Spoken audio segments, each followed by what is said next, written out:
And we're live again. Yeah. Hello. Yeah, hello everybody. Hello. Hi. We're back again. They said it couldn't be done, but they were wrong. You can't keep a good video podcast of local affairs down. That old phrase, can you? Damn fucking straight. Episode what? Or technically 14. Season 2. 14. No, technically 16. Is it 16? Oh, I thought it was 14. 16. Okay, fair enough. But Well, season yeah, 2, lost episode 2. And you can really see in season 2, after everyone that starred in season 1, they made a bit of money. So the second season, they look a bit healthier, a bit more tanned. And the production values are off the scale, aren't they? Yes to the production values, no to people looking better. Hey, come on. We look great. We got props and everything, yeah? Yeah. Hats. You can't quite see it there, but yeah. Johnny Two Hats. Yeah. Johnny Two Hats. It's already rolling. Anyway, welcome to the NN Social. Why did that sound really disingenuous? Welcome to the NN Social. Welcome to the NN Social. No. Yeah, so it's been a week since the last one, which has flown by, obviously. What have you been up to this week, Andy? Not a lot. I mean, we're back in lockdown 2.0. So I've been a good boy and followed the government guidelines and stayed at home when I should be staying at home. I did meet Josh for a healthy walk. We got a coffee and we had a socially distanced walk. And I also met my sister the next day for a socially distanced walk as well. And that's about it. I've watched a lot of films. I watched The Godfather, Part 1, 2, and 3. Sorry, I was about to burp. So that's why I went. Godfather. That's why my voice went weird. Sorry. Godfather. I like necked a chip before we came on. So I watched. Always chew it. Always chew it. No, I just swallowed it whole. Yeah. So it went down my gullet. I watched The Godfather Part 1, 2, and 3. So that was nice. So I haven't really done a lot, to be honest. I've been walking because I hate running, even though I know I should be running. So as I've moaned to you a lot about, Josh, I despise running, and anyone who enjoys running. I think literally all I did on Saturday was just moan to you about how shit running is. Yeah, well, I did the same, didn't I? So it's fine. Yeah, cool. Nick, what have you been up to? oh yeah, not a lot. The same as always. Yeah. Still working all the way through lockdown. Haven't missed a day of work. It's a really busy period for us at work at the moment as well. So it's been hard work, but it's good. I'm happy to do it as always. Happy to be going to work. Like takes a good chunk of my day, so I don't have to worry about twiddling my thumbs thinking of something to do. I've got an excuse for not writing songs because I'm working. But yeah, that's pretty much it. Not really anything of interest other than that, I'm afraid. Yeah, I do exercise too. I walk 5 miles a day to and from work. You do. Yeah, sorry, just say I am still working. Sorry, I just realised. I don't know if I said that. Yeah. I mean, you've been working from home throughout pretty much most of the time anyway, haven't you? Yeah. Got working from home March. Got furloughed in March. Then came out of furlough in May. So I've been working from home since May. So yeah, I think we might even nearly do a full year at home. Who knows? Whoa. You never know. Yeah. Time has flown by. It's like 35, 36 weeks since they announced we were going to be taking measures, I think. Wow, something like that. It's easy to lose count. Yeah. Madness. Yeah. What's been going on with you, Joshy? Yeah. I saw you at the weekend, so I know what you got up to. But yeah. Well, it's been an interesting experience for me because the first lockdown I was furloughed from my business and I was furloughed from another job that I had, and I really did not cope very well. I'm not great at not doing anything. I lose my sense of value and worth, and I feel like I've got to do stuff to be productive and contribute. So the first time I really, really didn't enjoy it. However, this time I was working full time, and I'm still going into work. So it's been great actually. It's been really good. it's quite a contrast. I'm sure lots of people would love to be furloughed, and some people that are working that don't want to be working, but it works for me. So it's been a bit of a different run this time, but I'm much happier. So it's really positive. So I've just been working really since last week, working, exercising. That's about it, really. Nothing too interesting. And obviously preparing fastidiously for this show. Sounds interesting to me, mate. Yeah, it's all right. It's all right. Excuse me. And also, it does make a difference, doesn't it? Like having something to do with your day. So working, it does. Yeah, does help. Yeah, definitely. Yeah, feeling productive. Funnily enough, is like healthy and happy. Yeah, weird. That, weird, isn't it? Weird. Yeah, weird. There's something that I've been sending to Josh because I've kind of found it really interesting, and I fell down a real big rabbit hole with it the other day, which is obviously, as we know, it's non-essential businesses have been forced to shut. And there's obviously the debate about whether gyms should be open. Personally, I would like my gym to be open because I like going to the gym. I think Josh is the same as well. But I get, it has to be, and, you can exercise in other ways. But I mean, there's almost like a subculture of the UK that's emerged of gym owners who are defying lockdowns. And I've just found this whole subset of people, which is now extended into tattoo studios. And they basically say that the pandemic is staged, like the government have released the virus on purpose to keep gyms shut. It's just really interesting. I've just found this group of people, they all look like they all hang out together and they're all like the same guys. And it's just fascinating. And then it led me into a conspiracy theory of how this is all from these gym guys, how the planets are aligning and the devil is going to return on December 18th. And it's the first time in 1,000 years, apparently, that all the planets have aligned, and this is what we're leading to. Basically, yeah. So that's wow. basically how I've been spending my time. Yeah, it's been a wild one. It's been a wild. Anyone interested? And now we know. I'll put some links in the comments. And now we know that gym goers smoke a lot of weed. Yeah, pretty much. Yeah, and it's really fun just how all of them are like, I'm staying open, and then it's the next day it's look, the police are here again. And it's yeah, because you're advertising on your social media that you're open. They're here again, guys. Can you believe it? It's well, yeah, stop saying you're open. Maybe just text the people you want to be there. I don't know. I'm not really sure. It sucks. I want you to be open, but at the same time, I don't know what to tell you. Yeah, surprise. Something we haven't done yet. Look, I've got a beer. Way! And it's a salted caramel chocolate and milk stout. Oh, and a good one as well. I know. I've not tried it before. Cheers. There we I go. love he just spits it back. Oh, mate. Mate. Disgusting. Fucking dog shit. No, it's really nice. It's really nice. Andy, what are you drinking? I'm drinking Signature Brew, Roadie, which is a all-night IPA. My friend Charlie works for Signature Brew and very kindly sent me a crate of different Signature Brew beers because he's a nice chap, basically. And for my birthday, me and a few mates went to Signature Brew and we sat there drinking all day and got a little tour around the brewery. So highly recommend Signature Brew. This week's sponsor. Other beers are available. Other beers are available, but I don't know about lovely. I don't know about a tour of the brewery. So, along with our other sponsor, ExpressVPN, but we'll talk about that later. No one's asked yet, but I am drinking because I'm a football lad. I'm drinking Heineken. Yes. Ooh, crisp, European. I don't think I've ever heard anyone even order a Heineken in the bar.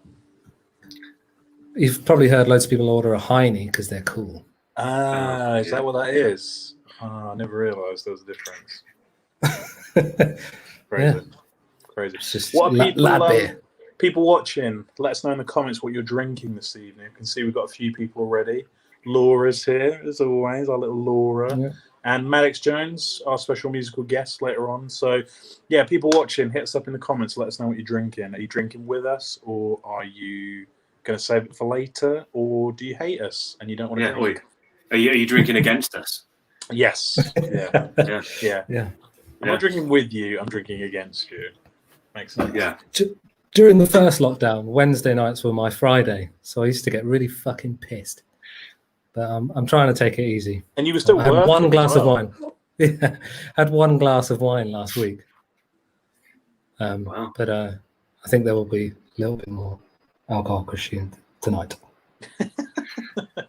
I sort of thought of you going into work. Cheers, on everyone. Thursday, hungover. Yeah. Been doing it for about 30 years, so. Professional. Laura's drinking water. Well, you got to stay hydrated these days. That's normally Josh's role. Josh is normally Mr. Well, I'm H2O. drinking now. I'm drinking beer. Someone's got to drink the water, haven't they? Yeah, I guess so. Yeah. I guess so. Yeah. Yeah, it's yin and yang, isn't it? They've got to Exactly. It makes Exactly. sense. Makes sense. I'd say it's probably about time to introduce our special guest this evening. Yeah. If you've been in Northampton at all over the last few years, you may have seen artwork around. If you're lucky enough, I'm not going to try and explain it because I will definitely do a terrible job. So let's just introduce the guest, ladies and gentlemen, Sarah Martin. And there she is. Hey! Yay! Claps in the chat. Let's get some We haven't done claps claps in the chat for ages. Yeah, claps in the Clapping. chat. Clapping emojis, please. Hello, Sarah. How are you? Hello, I'm good, thank you. How are you? Yeah, I think we're all right. Are we all right, chaps? Yeah, thank We you are. very much for having me on the show, by the way. Oh, It's our pleasure. Thank you for saying You're yes. welcome. Thanks. First of all, what are you drinking? I'm drinking like a rosé, like blush kind of white winey thing. It's a small bottle as well, because if I got a normal bottle, by halfway through I'd be a little bit of a reckless. I'd definitely go on tangents that wouldn't make sense.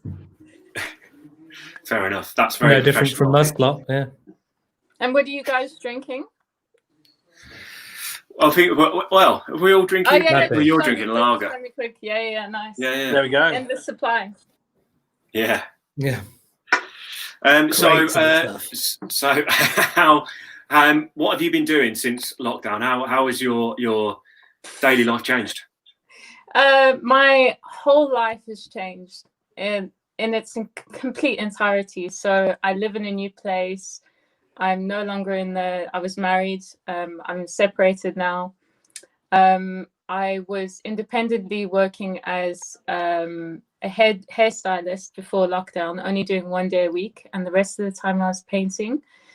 That's now changed. Now I work 2 days a week at a gallery, and that job also has another layer to it. So that's involved with care and teaching arts to the people in the care that the gallery is associated with. And what else? What else is different? Everything. And lockdown completely changed my life. Completely.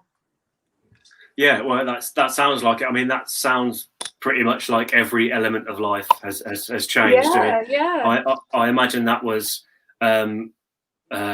fucking terrible, but maybe some light in there, maybe. Yeah, well, I think the whole journey was because, before lockdown in the last few years, I've been very frustrated and things haven't been working. I remember thinking a couple of years ago, thinking about, I had the house of my dreams, my husband was like my best friend. I had the studio of my dreams. I had a career, like I was signed to a company that was showing my work in London. Huge success, but not like a little blip of it. And then nothing was working past that point. Like everything, all my avenues were just not working. I didn't really feel very fulfilled.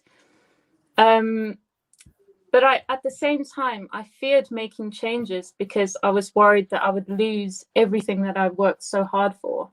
Have you ever been in that position where you're like, you've got all the plates spinning, but you're trying to like manage everything, and you're pushing and you're pushing, and nothing's working. And I remember thinking like, why? I've got the skill, I've got the space, I've got the resources, I've got the hard work, I've got the contacts, but nothing was working or fulfilling me in any way.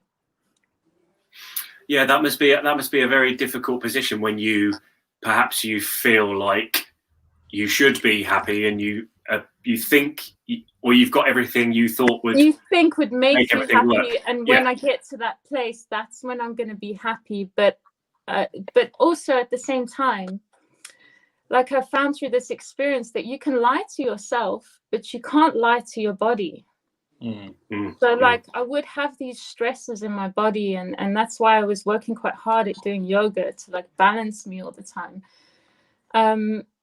But yeah, I denied myself the freedom to make shifts because I was scared to lose everything that I'd had, you know. But then those kind of moments where I not pushed through the fear, but I just kind of went into it, didn't resist anything anymore.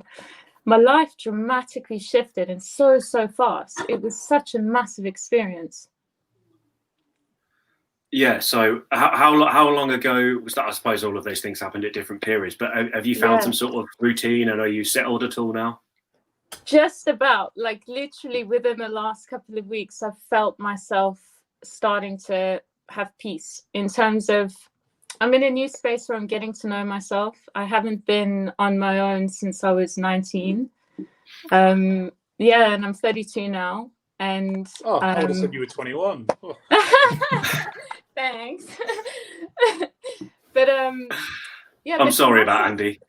No, such a cheese ball. Take the compliment. That's cool. Thank you. It's just a big element of getting to know myself now, which is quite nice. Scary, but have you ever, I wanted to like touch on this and give out my experience on this, if you don't mind, but coming back to that element of pushing through fear, I don't know if you've ever heard of people talk about manifestation and what happens when you release attachments, things that you identify with.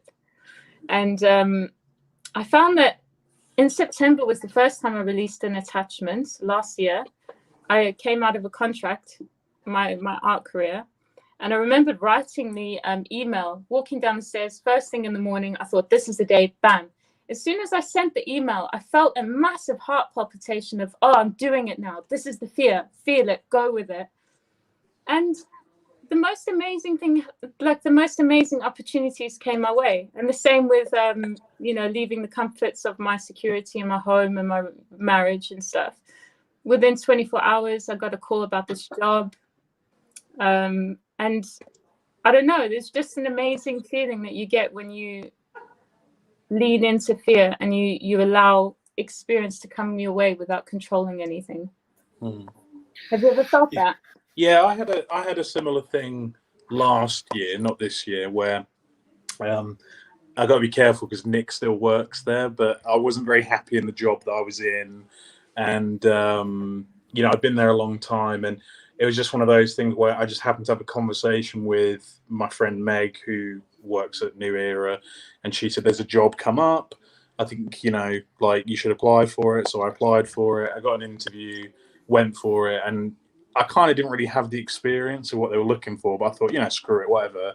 Yeah. But again, similar to you, once I'd sent that email and I got that interview, I kind of felt all that pressure kind of relieve off me a little bit and stuff. And then I left and got the job at New Era, and I got a different job that I didn't even apply for, and it's just then led to more kind of positives throughout that, kind of thing. Sorry, Nick, because I still know you work there, but you like it, so yeah, I do not. Yeah, I do still work there, and it's fine for now. There you go. I'll say no more about it. Josh has had a big change, I suppose. Josh? Yeah, that's interesting. Actually, yeah. I started a business 10-ish years ago and made the decision about, I don't know, 5 or 6 months ago to stop doing it, and that was difficult. I probably didn't give it enough thought at the time, but I think I subconsciously sort of felt like that the business was my identity. Like I wasn't my own person. I was Josh from AudioWorks. So I thought, well, if I get rid of AudioWorks, then who the fuck am I? You know, what have I got to show for myself? So I think that took a while for me to, you know, that's not true. But it took me a while to get over that. But you're right. As soon as I made the decision to stop doing that, I felt better and slightly free. Maybe, I don't know. Maybe that's a bit dramatic, but a bit more.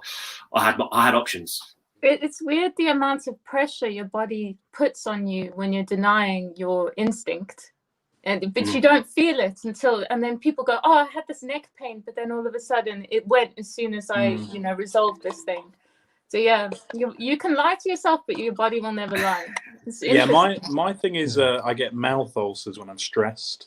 Like, so during my time in my old job, I used to get mouth ulcers all the time, and then since I left, I don't really get them anymore. So yeah, that's my telltale. I get mouth ulcers. Basically, it's a weird one. I don't know, strange.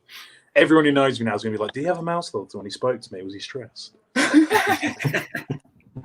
Really thinking like that. Saying Josh about you being Josh, or you know, your identity of Josh AudioWorks, you're actually saved in my phone as Josh AudioWorks. Andy.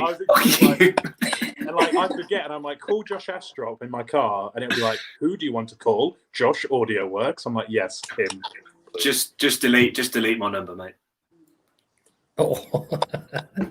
You're in my phone with Josh with a little love heart emoji. See, that's what I'm talking about. Yeah, this is the new identity now. Yeah. Josh, One day it's just You're just lovable, Josh. Oh, you guys. Just so much love in here. I really wanted to, basically, so my role, Sarah, is I ask really weird questions. Josh is the serious one.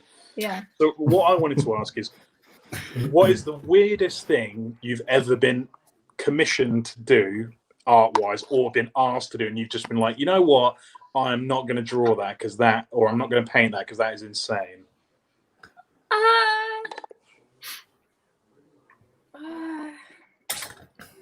Well, there's lots of odd things that you get commissioned to do, like draw nudes for people, like women who want to give to their new husbands or whatever. Like I had a string of those. I was hoping you'd be like, yeah, I don't get anything like that, but straight away, yes. But actually, at the beginning of the first lockdown, I opened myself up to loads of commissions because I needed the work. You know, I was like, yeah, any amount of money, whatever, I'll do it. And there was this young lad who sent me a picture of this girl. And I was like, oh, who is it? He said, oh, no one, just someone off the net. And I was like, okay. And then he was very specific on how he wanted it, in terms of it had to be a back and forth process and it had to be absolutely perfect. But I was so intrigued about who this young girl was. But he always said, oh, I don't know who she is. I just got it off the net. It's a mystery to me now. That's all, you know, wow. That kind of stuff. And a lot of like erotic art and stuff. What people would literally just say to you, oh, I literally want this. Yeah, like straight out. A hedonistic, like kind of alien type woman, you know, in the frickin' forest drinking or whatever. It's one on my profile that was quite cool. Anything else? I guess printing people's bodies, so covering them in ink and kind of making an impression. That was cool. Quite cool. So did you come up with that idea, or did they approach you and say, I want to be in my underpants, covered in ink, and I want you to press me between two pieces of paper? It was actually my idea. Yeah, that's perfect. And then how did you pitch it to people? It was a project I had, and I kind of needed to make a stencil. That is very cool. I remember the only thing I've done like that was when my nephew was like 4, and he made me put paint on my feet and run across a bit of paper, and I slipped over. So, yeah, yeah. And he still has it. It's just a real. Like 12, he still got it, and you can see the skid mark of my big foot like going across it. Beautiful. Oh god. Yeah, I nearly went out the patio door like through it. You know, so thankfully it's all good. It's all good. We have a question for you, Sarah. Laura asks, what are you doing art-wise now? Any exhibitions? No, I haven't got any exhibitions. I'm still painting. But the work I'm painting is quite private at the moment because I'm still figuring out who I am on my own. Mm-hmm. So the work that I'm creating is just a bit here and everywhere, if you know what I mean. So I'm keeping it a bit private. Sorry. Sorry, Sarah. I was just going to say, Andy and Nick will probably understand this, as will you. But well, do you use art as therapy for yourself? Because I know a little bit about songwriting and how that is cathartic, and it helps you work stuff out and express your feelings, and can be a really good coping mechanism. So is that what art is for you? And 100%, yes. I had a really quite an unusual upbringing in terms of turbulence and abuse and lots of violence and stuff. So from quite a young age, I took myself away and I would draw. And I wasn't very good in school academically or anything, but when it came to art, I was considered like quite a special child in terms of creative ability. So when you were saying, you know, you identified with being Josh from AudioWorks, I also quite young identified with being an artist. And even though it is my preferred skill and it does help me, it's a meditation, it's a practice. It also allows me to, if I'm feeling stressed and overwhelmed, I just give myself, you know, I could paint for 8 hours and just blink and that time is gone. So it does calm me down. It is my meditation, but also I do think it saved my life as well. If I hadn't had that coping mechanism quite young, I really think I would have been one of these people who had no coping strategies and would just, you know, go down a weird road, you know? Yeah, it's incredibly therapeutic being creative. It really is. Like my personal experience of it is my mum died when I was 15. And I just picked up the guitar. So when she died, I just threw myself into it. Yeah. And I don't think I'd be anywhere near as good as I am at the guitar or songwriting if that hadn't happened. But it just made me just focus on that. And it is incredibly therapeutic. It's lyrically especially, but just having some outlet. Yeah. So yeah, I identify with that massively. It's interesting how I mean, I'm not a songwriter. I've never written a song or a poem apart from when I was at school and they were terrible and I was inarticulate. But one thing I get from having therapy is that it's just the process of turning thoughts into sentences. And that, in my experience, that really helps me sort of because obviously thoughts are random letters and words all over the place and 3D and whatever. But when it's in a sentence, normally said in a way that somebody else could understand, you really sort of define your point and your meaning. And I think that's what songwriting does, because you have to rewrite and rewrite and rewrite. So you really sort of sharpen that knife and make it to the point where you want to go. So that process, I think, is really good at helping you figure stuff out, I think. And any of these practices that anybody has where they go into a meditation, you allow yourself to be in the subconscious mind. And that's where you can hear your thinking without actually reacting. And sometimes, I mean, you know, I'm sure like all of you, when you are in a meditation, you'll hear yourself think something and you might not even agree with it. Like I'm sure you're finding out, Josh, in therapy, you know, observing your thoughts and seeing where your ideas come from. Yeah, exactly. Yeah. Trying to have that understanding of things that you're thinking that are perhaps unusual or maybe not like you or whatever. But yeah, just sort of some understanding of why you're thinking what you're thinking is really, really useful. And I definitely, growing up, being that kid in school where I was like, I'm an artist and I flunked everything else because I just wasn't very good in school. I was very stressed. And I grew up with this idea that I had to make it, I had to do it, I had to do this, I had to do this. And it was exhausting. I think that's why, you know, one of the reasons that lockdown really saved me, because I was pushing everything so hard. It needn't be that hard because, yes, you can be an artist. Yes, you can have an AudioWorks company, but that isn't who you are. They're attachments to you, and all attachments can be released at any time. Yeah. It's really refreshing hearing someone say lockdown saved my life, because I'll be honest, like I know people, we've all survived it, in that sense, but I've not heard anyone properly say it like that. So it's very brave and honest of you to just sort of put it out there, really. So yeah, fair play. Honestly, so very, very honest. Yeah. Thanks, Sarah. Yeah, thank you. Yeah, that's it's so useful to hear, even just like somebody else struggling, like, because we normally just sort of get on with our shit and everyone's fucking depressed, just get on with it. But so you don't talk about it, or people don't like to talk about it because they don't want to be perceived to be not able to cope. Like vulnerability, I think, comes from a place of allowing yourself to be intimate. And I like the word intimate because it sounds like into me, you see, like intimacy. So you see me and I allow myself to be vulnerable for everything I am. And that's the good and the bad. I found that examining my behavior and my intentions over the last few years to be so in the spotlight and to be so pushing my career so hard, it was quite a narcissistic road, where as soon as I've changed everything and I've let go, like I let go of the contract and I let go of my studio and I let go of all these things that I thought I had to have in order to be what I was. I think now I'm working a lot more at the core of my heart. I teach art to young people who have been through a lot worse.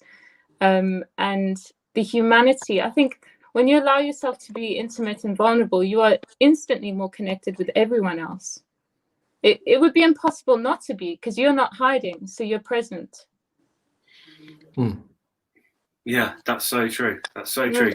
And I think people who go through a traumatic experience together are usually connected or connected in a way they can't describe. That shared experience. Yeah. Do you find that with your kind of art therapy, if I suppose you could call it that you're kind of doing with these vulnerable, or people who've had kind of difficult areas of their life? Do you find that you have a kind of connection with them that you can't explain because of, like you say, how you are with yourself? It's early days. I find that the connection I do have is I don't patronize them in any way. So these people, they're young in terms of 17 to 21, and they've been through a lot. And I understand resilience, and also giving people the opportunity. So when I've had these classes recently, I've given quite a heavy class to figure out where everybody's skills are at. So I've pushed them quite hard in the first session, and I've explained to them, this is going to be a tough lesson. I know you can do it. If you find it's too tough, it doesn't matter, we'll cater. And at not one point, any of them have thrown down a pencil and been like, oh, I don't get this, I don't understand. Because I've done quite technical stuff, but all of them have smashed it because they have that application, they have that desire to want to succeed, because they have such an amazing resilience. So I guess I connect with them in the way that when they sit down, I know not to patronize them because they've been through more than me. And in that way, there's a deep respect, and that's where I think everything will just build. Yeah, it's that space to feel safe, to be vulnerable, and to express yourself without judgment. Yeah, absolutely. Yeah. I mean, some people, I do find that it is a case of figuring out if you're safe to expose yourself in this space as well, because it's not that somebody would deny you. It's that sometimes you can expose yourself to an individual where your vulnerability is a threat to their denial of their vulnerability. So they project, and project is like a rejection, So just saying, I don't know why I said that, but there's other sides to it. You can't just always be vulnerable. You do have to protect yourself in some way. Yeah, definitely. Thank you, Sarah. This is fascinating. Yeah, it really is. What a fucking show so far. Really I know. This is so good.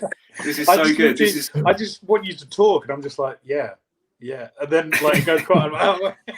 Can I just like say today I had a really cool achievement where I sent off a piece of, well, not a piece of artwork, but an image of my art, and described my molecular science behind the work and my philosophy about people's reaction to the work, and that's going to be put in unconventional computing science book.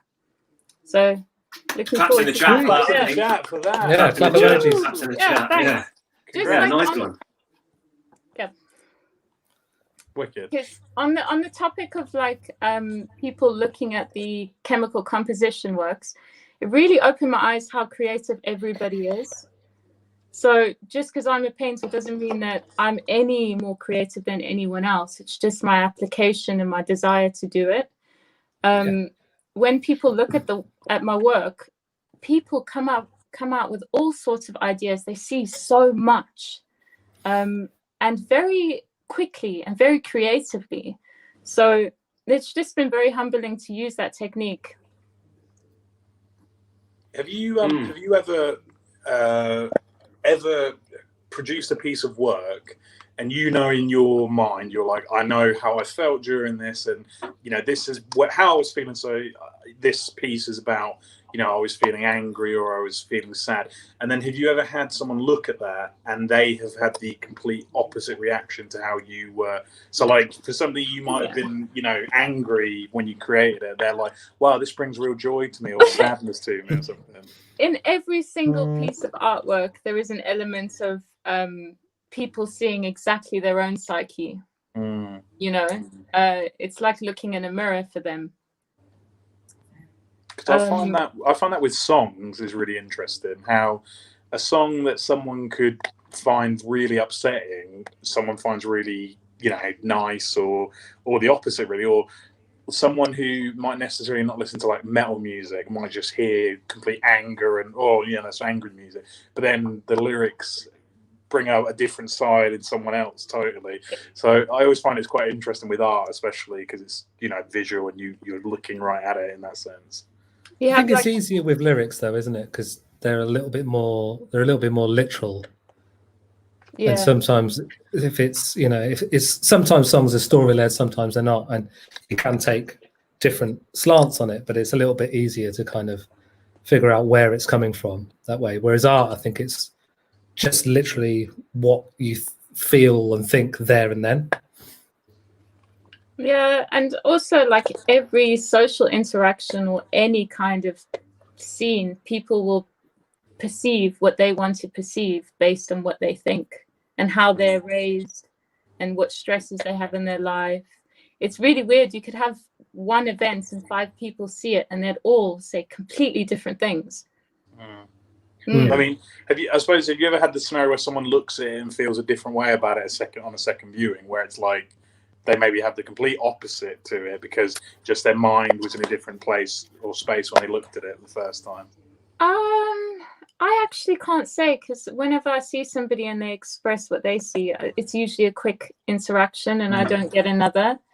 I would imagine so. That's how I view everything. I don't know about you guys. Well, my example is the first time I saw Blade Runner, I thought it was one of the worst films I'd ever seen. But then something drew me back in and I watched it a second time and I still thought it was terrible. And then something made me watch it a third time and then I realized it's one of the best films ever made. So, yeah, so obviously I wasn't in the right mindset when I first watched it. But now I'm like, it's one of my favorite films. So, yeah. But that's the only example I can give of that. Or the drums. I used to think the drums were terrible, but now I love the drums. They're amazing. They're a great band. Oh, right. Yeah. And I used to really hate them. And then one day I listened to them and I'm like, they're really good. I was an idiot. Well, let's. We've got some real life art that we can listen to right now. So let's all have different opinions about that. You're the king of the segue, bro. You're the king of that. That's only the first one today. That's only the first one. There's plenty more of those. Nick, can you introduce it? Yes, I can. Yeah. So this is the first time we've tried this. We wanted to kind of alleviate any internet weirdness So we've got good old Maddox Jones to be the guinea pig, and he's pre-recorded a song for us, all live, obviously, using his phone, and then sent it to us. So we're going to play it now, and hopefully it works absolutely fine. So here it is. Hi guys, how you doing? This is Maddox Jones. Big up to the NN crew, NN Social. It's great to have you guys back. Keeping Northampton entertained during lockdown.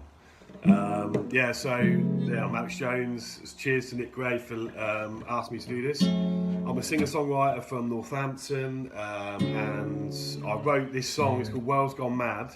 I wrote it just at the start of lockdown 1. It's about it's just an uplifting kind of song about being there for each other during these hard times. It's coming out. The full version's coming out on 27th of November. So I thought I'd give it a little plug. There's something that I gotta let you know, my darling. I'm never gonna let you go. I'm ready to give you whatever you need, and I'll always wear my heart on my sleeve. From morning till sunset, the work's never done. We might be down on our knees, but you keep me laughing, you keep me dancing, even when the world's gone mad. You keep me focused and taking chances, even when the world's gone mad. I got your back, I got your back.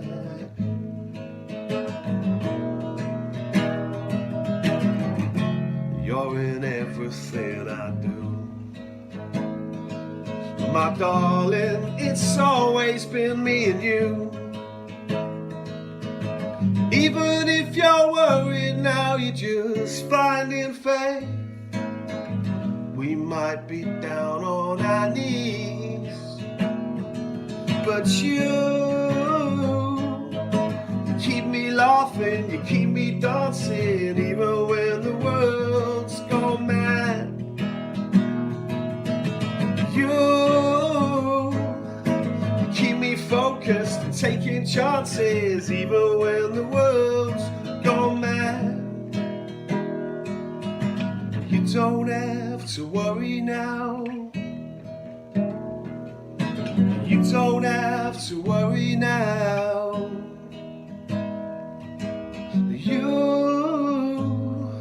You keep me laughing, you keep me dancing, even when the world's gone mad.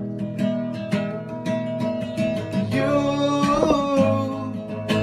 keep me focused and taking chances, even when the world's gone mad. I got your back,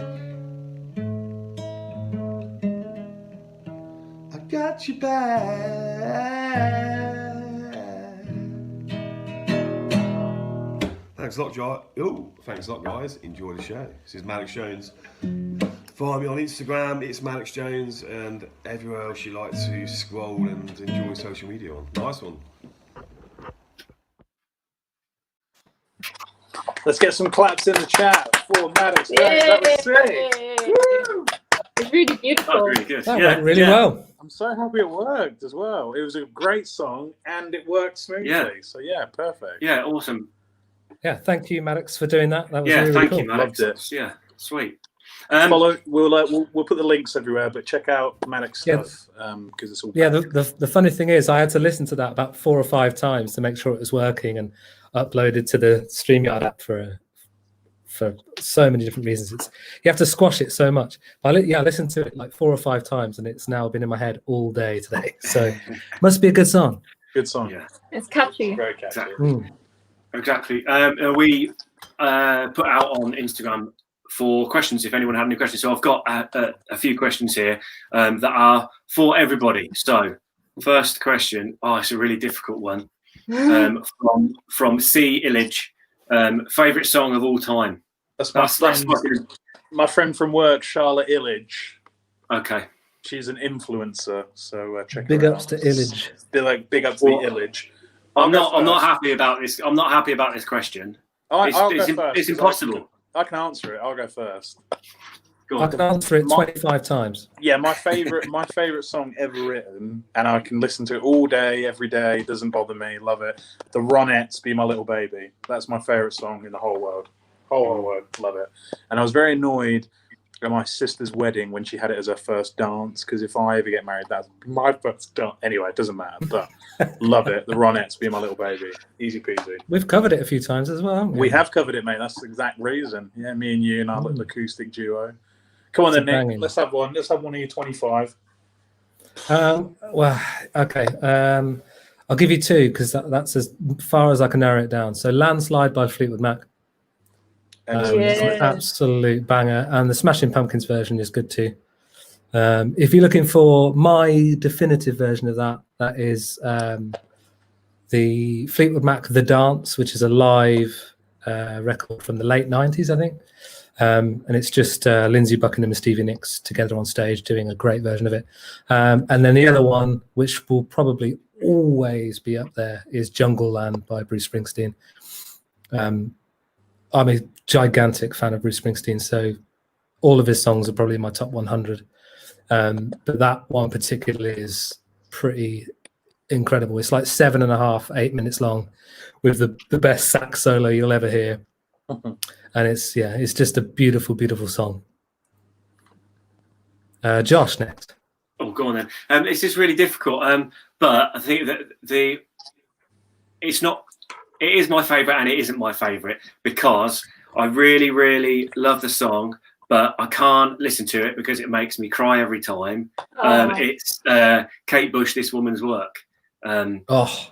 It's fucking heartbreaking, and I just don't listen to it anymore, really. but I don't know what it is. I don't know why it does, but it works every time. But yeah, that's just probably the most sort of evocative and powerful song that I know of. Wicked. All right. Come on then. I had two. One immediately came to my head, but I think it's my nostalgia for the song is the Lars, "There She Goes." Oh. You know. Oh. Yeah. Excellent choice. Excellent and choice. There is a song that I really love, but it's not popular. It's a Bob Marley song. It's called "Mellow Mood." It's really cool. Another one. Okay. Also, sorry, just to say, let's put this out to the chat. We've got some people giving their answers. So anyone watching, hit us up in the comments what your favourite song is. I was just going to say I take back my reservations about this question. Yeah, that was fine. Yeah, it's gone well. Yeah, I remember when the Lars, "There She Goes," someone said, I think it might have been Nick actually. He's over here, sorry. He said to me that it's actually about heroin. Yeah. And I was like, what? And then I read the lyrics and was like, oh my God, she is literally heroin. And it blew my mind that I'd never picked up on that. Also, another weird fact, and not very interesting fact either, it comes up in a lot of greatest songs of the 90s, but it was released in 1989. Wow. Is that because it got re-released in America? Probably, yeah. It's been on a lot of soundtracks as well, hasn't it? Yeah, there's two. I remember it from a really wicked Mike Myers film that no one has ever seen called So I Married an Axe Murderer. It's the first song in that film. Fucking brilliant film. Love that film so much. And no one ever says, I love that film. It's such a good film. I'm going to stick that in my recommendations later. Yeah. Okay. Next question. This is from Joe Wesley, who's got a podcast called Round Town NN.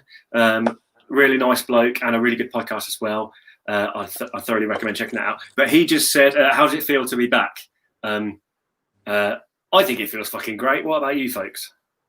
Yeah, I felt rusty last week, I'll be honest, when it was just the three of us were kind of getting back into the swing of it. But then we've kind of put our plans in place and we've got some excellent guests like Sarah. So it's really made it a lot more easier and it just feels natural. At the same time, I don't want to be back because the reason we're back is because there's another lockdown. So it's bittersweet in that sense. But it's wicked to be back. It's nice to have a little routine back and to have all our lovely people watching as always. So yeah, good. Yeah, I agree with that sentiment. I was quite nervous about coming back. The little gap always does that, but now we've had Sarah on the show, and it's made it much, much easier for us. And a few of these, it's been good. Yeah. I suppose.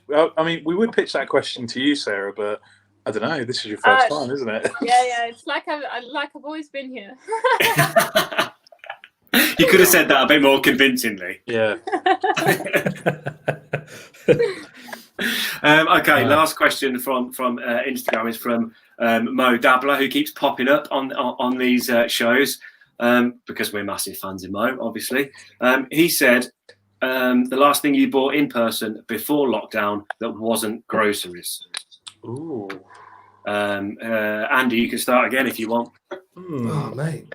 I mean, I did buy something today, but we're in lockdown, so I bought a razor today. As you can see, I need to sort my beard out. I didn't get to my barber's in time before they shut. The last thing I bought in person before lockdown that wasn't groceries. Damn, that's a really hard question. I have to wrap my brain for a minute.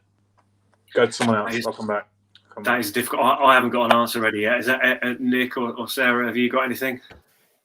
I bought paint. There you go. Yeah. I was like, haven't you got any blues? They're like, no. I was like, oh. No blues whatsoever. Well, yeah, I can't really remember. I think it was probably a dark blue denim jacket. Nice. Yeah, I think I got a raincoat. Yeah, so it wasn't groceries. So that still counts. Yeah. To be fair, I haven't really bought anything other than groceries for a long I bought time. a pair of trainers, but I bought them online, so that doesn't even count. Yeah. Damn. No, I genuinely can't remember. Shopping is like a completely different thing now anyway, isn't it? Yeah. It's non-existent. Yeah, definitely. Sarah, you asked people for questions. Did you get anything? Yes. I got asked what artist inspired me when I was younger. And it was Pablo Picasso. Nice. Because he had so many different eras. Have you ever seen his early work? No, I have. I went to see. There's a museum in Paris. I went to that. Yeah, so I have seen some. Yeah, it's like it's the biggest range in terms of different styles and eras that I think there's ever been in a modern artist. I mean, well, his archives are just unbelievable because he was trained very, very young. So he was painting like Rembrandt when he was 15. And then he progressed into the cubism and the ceramics and everything else he did. So that was Picasso. There was one that said, "Tell us about yourself," but I think I've done that. And then one of my siblings asked, "Who is your favorite sibling?" And it's not you, Ray.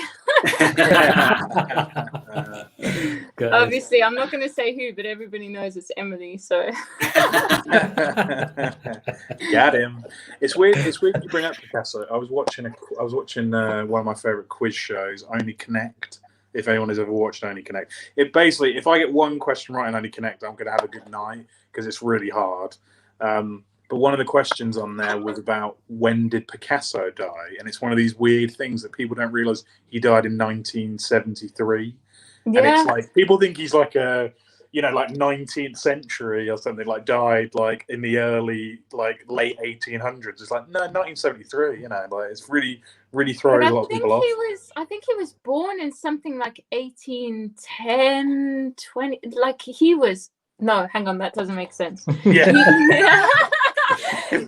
That motherfucker was old. I'll look it up for you. He was born. Yeah, when was he born? Because it's some nutter fucking time. Excuse my French. No, you can say fuck or bugger. It's fine. Fucking outrageous. He was born in 1881. Oh yeah, that's it. Sorry. There you go. 18. Yeah, 1881, and he died in 1973. Yeah, that's ripe quite old a age. span. That's crazy. That is absolutely crazy. So he would have like seen all of the growth of the Industrial Revolution and stuff. Yeah, yeah. But yeah, I never knew that, and then it was on a quiz, and I was like, "That's really interesting that he died that old." Sam P says, "I brought a 4-pack of designer knickers for my lad that went to college in US." Oh, perfect. Nice. Calvin Klein's. Yeah, Calvin Klein's, or was it Calvin Klein with 2 Ks? You know, Calvin and Klein. Let us know. Let us know. If But it's yeah, authentic apparel, I hated to break you. They're not designer. No. Yeah, yeah. What was it in Alan Partridge? Tommy Hilfiger. Tommy Hilfiger, What about Got him The down Office? Got him down at the covered market. Yeah, what are you wearing? Tommy Hilfiger. I think you mean figure. No, it says finger on the bottle. Yeah. The Office, where it's Sergio Giorgini. Yeah. Oh my god. Speaking of Picasso and Tommy Hilfiger, we have a reoccurring question, Sarah, if you've seen the show, where we ask who is the most famous person you've seen in Northampton. We do like it to be tragic sometimes. So your Dean Gaffneys, your Jordans, anyone like that. So who's the most famous person? Oh, here we go. So when I was like 17 or whatever, I was working in a catering company, and I went and I worked behind this bar at this weird Christmas launch for Tesco's, and there was this guy at the bar, and he was like giving me the eye, and I was like, who are you? I kept looking at him thinking, I swear I know him, but I don't know where. So I just turned around. I was like, so who are you? And he went, I have a show on BBC One called Dragon's Den. I'm Duncan Bannatyne. And it was the pure smugness. And I was like, oh, good for you. And just carried on working. I was like, he was funny, but I mean, yeah. Duncan That's Bannatyne. really good. That's a good. I That's think great. the accent made it funnier. Yeah. I mean, what part of the Pirates of the Caribbean was Duncan Bannatyne in? I don't remember him being on the ship with Captain Jack Sparrow. That's exactly how I remember him saying it as well, especially with the head. I was like, Shaky head. Yeah. I like the fact that he said, "I'm Duncan Bannatyne," like, you know, or nearly in the third person. I'm surprised he didn't say, I own a successful chain of hotels and spas, to be honest. Yeah. Or is it gyms? No, he's gyms. Gyms. Gyms and spas. Sorry, I was thinking he was hotels. Sorry, Duncan, wherever you are. I just remember him being handsome. I don't remember what he owned. You remember him being what? Handsome. I wouldn't say he's handsome. Sorry. I mean, he's no Richard Maiden. Horses for cool. Yeah, I suppose, but nah. Yeah. Yeah, he's not in the Pierce Brosnan echelon. Oh, good. But Good God. he's in the. I've got really weird taste, man. I got really weird taste. My first ever celebrity crush was Mr. Spock. Leonard Nimoy. Hang on. Nimoy. Was it Leonard Nimoy or was it Spock? Did you like the character? Only in uniform. It was I the don't What he know. is. I like the logical mind, man. He's like anyway. God bless. He had a sexy brain, Sarah. He had a sexy brain. He did. Everyone takes. Don't worry. Everyone takes the mick out of me for my celebrity crushes. So Carol Vorderman. So everyone. No, because I agree with you on all of them. Oh, okay. Yeah, that's just a good point. We both love Carol Vorderman.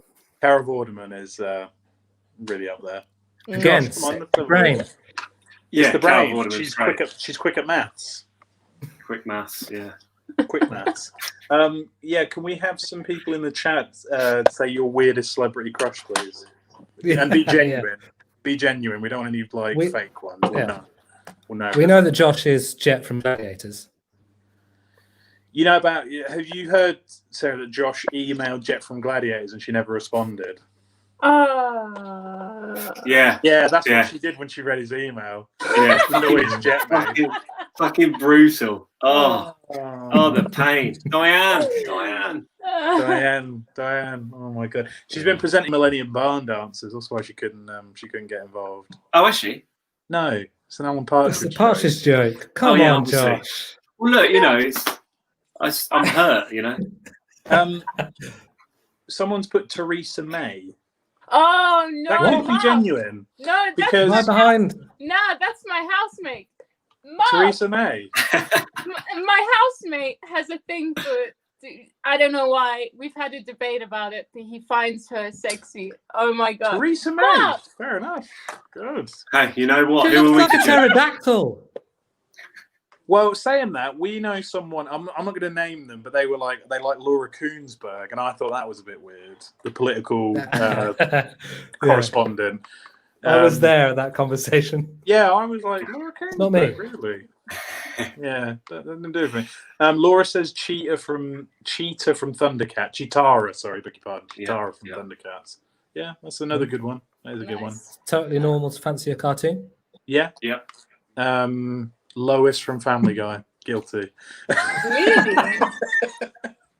I think it's the voice. Anyway, on that bombshell, let's talk about recommendations. Moving on. I've got to be careful because I think my girlfriend might be watching tonight and see the real me, so I've got to be careful what I say. Yeah, recommendations. So we'll start with let's start with Josh tonight. Oh, fuck, I was hoping you were going to go to somebody else. Recommendations. What have I been listening to? I've not really watched a lot this week. Nothing particularly new. Can you tell I'm buying time while I'm looking at my phone to see what I've been listening to? You're doing well. Yes. Okay, thank you. I've been listening to the Blind Boy podcast. Really, really, really good. Yeah. It just, it's what's it about? In a sense, is a podcast, another podcast where he interviews people, but he has such a unique perspective. I mean, he's a comedian, musician, sort of person already, but he speaks to interesting people. He was on Adam Buxton's podcast either last week or the week before, and it was a great episode, and that led me to listen to his own one. So, and he's got some great guests and does a lot of stuff on his own as well, which is fascinating. Does a lot of research into history and stuff, but really funny and insightful. But yeah, I'd recommend that, the Blind Boy podcast. Wicked. Cool. Class. And Andy, you can go now. Oh, I'll go next. Oh god, can you tell I'm stalling for time now? No, I've been listening to boring stuff which no one wants to listen to. NFL stuff, doesn't matter. But Joe Rogan, as basic as that is now, I suppose, has had some really good guests on recently. He's had a real string of interesting people, including Kanye West, which is a bit of a weird interview, but it's also very interesting at the same time. But he had Mike Baker on, who's one of my favorite guests he had on, who used to work for the CIA, and he's just a very interesting chap. So I like hearing when Mike Baker's on. Music, I have been listening to a band called Seaway, have got a new album out. It's just nice pop punk, rock, upbeat, happy stuff. So it's cheesy in parts, but really good cheesy. I think they must have been like, let's just go totally over the top with it. So it's very, very good in that sense. Watching wise, I've been watching a lot of YouTube, and I came across this guy, Ryan Hollinger, who does really good reviews of films and breakdowns and stuff. So he's been really good. And I also watched, I don't know if anyone else has seen it, Dr. Sleep, which is the follow-up to The Shining. Now, it's good, but there is one, I'm pretty good with horror, it doesn't really sort of bother me, whatever. But there's one pretty disturbing scene in it, even for my standards. I was like, if anything, it invested me in the film, but it's just a bit of I just put out there that there's a bit of a trigger warning in that film, that there's quite a horrible scene that happens, and if you've seen it, you'll know. So if anyone has seen Dr. Sleep, really good film. If you've seen The Shining, I recommend it, but just be prepared. There's quite a tough scene to sit through, and I don't want to say what it is to spoil it or anything, but yeah, you can read up on it if you want. So yeah, that's me. Yeah, overall, you think the film is good? Because I haven't seen it, but I'm apprehensive about watching it. No, I thought it was good. Yeah, I enjoyed it. But yeah, just because of its legacy. It didn't tread on The Shining. No, it's very respectful. And the guy who directed it is the guy who did The Haunting of Hill House, and as you know, I love that. And I think he's a very good director. So good creator. I know you don't like it. So yeah, but yeah, I did enjoy it. If anyone has seen Doctor Sleep, Sam says it's so good. So yeah, if you like The Shining, it's worth a watch, I would say. But just be prepared for a very horrible scene. That's all I'll say. Okay, cool. I'll go next. I'll just do mine quick, and then Sarah can just take as long as she wants on hers. So mine is twofold, but it's one for the future, where there's a podcast that's coming out in a couple of weeks. Friend of the show, Dr. Jeff Lovejoy, otherwise known as David Croft. He sent me a message the other day that there will be a podcast presented by one of the War on Drugs roadies, interviewing the War on Drugs band about an upcoming live album that comes out on the 23rd of November. And yeah, so there's a 4-part podcast that comes out talking about that live album that comes out. So it's all intertwined together. And then because of that suggestion that Crofty gave me, I've been listening to a lot of War on Drugs, and they're probably one of the greatest bands of all time. So you should definitely listen to them. Suffering is my favorite song of theirs. It's really good. It is a tune. Yeah, it's really good. Under the Pressure is my favorite song. I remember punching the air when the piano comes in. I remember just going, yes! And when a song makes me do that, it's a good song, obviously. Yeah, I've seen them live a couple of times, and each time I felt like I was stoned, but I wasn't. That's how good they are. Yeah.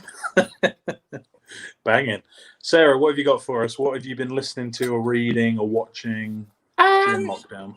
Yeah, so it's a little bit it sounds lame, but it's not. It's a podcast called Conversations from the Heart.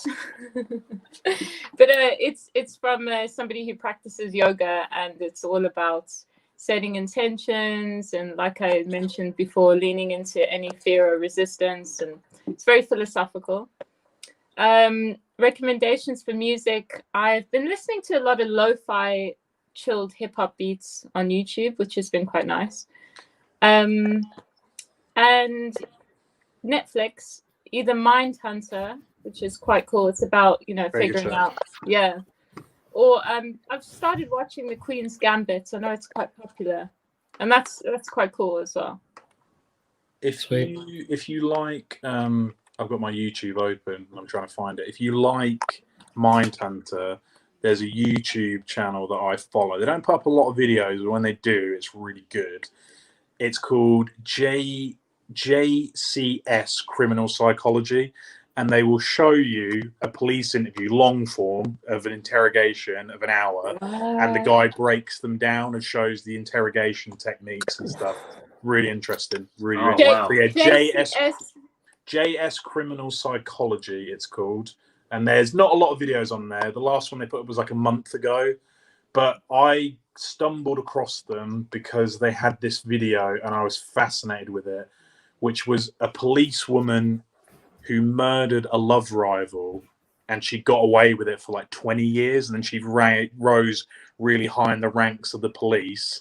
And then this cold case team found her and they interview her.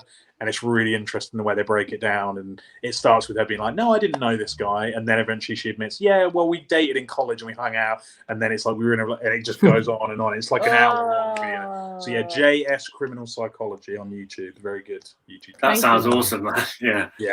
Yeah. Just you saying Mindhunter, and because I've got my YouTube app open, it just reminded me of it. It's so gutting that there won't be a season 3 of Mindhunter. Yeah, they're saying it will be eventually, but I don't think it's going to happen. Yeah, Finch has moved on. David Fincher is my favorite director of all time. Like, there are some contentious movies in his arsenal that people don't like, but he is, for me, is a god. And Mindhunter is insanely good. And it's such a shame that like, if they do get round to making a season 3, it'll be amazing. But it might be some time. We need to see the BTK stuff. We need to get that. Yeah, but they teased throughout the whole 2 seasons.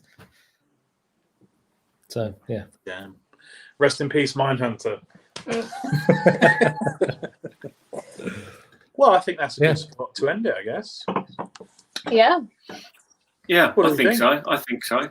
Yeah. Is there anything that we missed out, Sarah? Anything that you wanted to say before we finish? No, thank you so much for having me on the show, guys. It's been an absolute pleasure for me. No, thank you very much. It's been very insightful, Yeah, and there's a lot of comments about how people could just listen to you talk for a while. So if we keep going, maybe we could get you back on at some point. Where can people check you out in terms of social or your art or anything like that? Yeah, I operate a lot through Instagram, so it's Sarah Martin Artist on the Instagram. Wicked. Yeah. We'll share all those links. Thank you. Yeah, cool. Thank you, Sarah. Okay, I think that's pretty much it, isn't it? You can find me.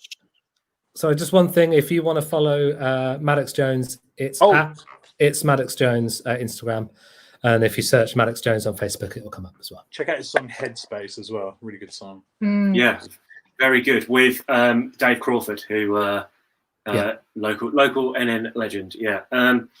Cool. Okay. If you want to find us, well, you're already watching us, so you know where we are. But it's the NN Social on Instagram. Like, subscribe, do whatever you want. Get in touch with us. Thanks to everyone that sent us messages. We had a few messages this week about people coming on the show and things. But maybe, kind of, hopefully, but hopefully not. There's only going to be 2, maybe 3 more shows, so we'll see what happens. Yeah. But no, thank you everybody for listening. Thank you for coming on, Sarah. And yeah, we will. Oh, we need to do the little Vogue thing, don't we? Andy, you do it. Yeah, so anyone who watches us knows we like to do a Vogue thing. So we 4 will strike a pose. Anyone watching, if you could screen grab it, tag us in it, share it so we can see. So so get ready with your Vogue pose, and everyone watching, get ready with your screenshots. So we'll Vogue in 3, 2, 1, Vogue. And keep holding it. And unvogue. Nice. There we go. Thanks very much. Cheers. Cool. Thanks, guys. See you next week. Bye. Bye. Stop waving.